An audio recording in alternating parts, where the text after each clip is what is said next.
What we're going to talk about during this segment are the risk factors for recurrence of the infection. I typically like to group these risk factors into similar categories as the risk factors for initial infection. These include demographics, medication exposures, bacterial factors, as well as environment. From a demographical standpoint, age over 65 continues to be a risk factor for recurrence. Severity of underlying illness. How many medical comorbidities do patients have? A history of C. difficile, as well as immune suppression.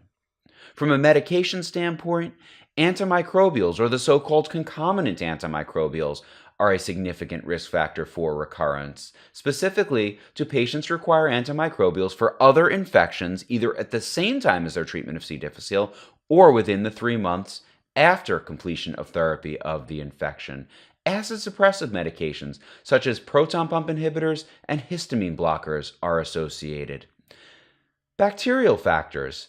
Does a patient have the hypervirulent strain, specifically the NAP1BI027 strain, or other forms of hypervirulent strains, the 087, for example? Hypervirulent strains can be obtained in the healthcare environment, which is why healthcare-associated infection is associated with increased risk for recurrence.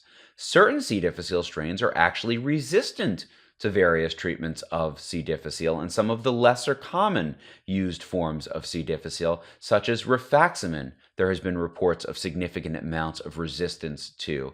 And then the environment. Did the patients acquire the infection either in the healthcare environment, specifically a hospital, or a skilled nursing facility? And this is a meta-analysis that was performed by Deshpande to isolate the most important risk factors associated with recurrence. And within this study, they identified 4 of those, specifically concomitant antimicrobials, proton pump inhibitor use, chronic kidney disease, as well as age greater than 65.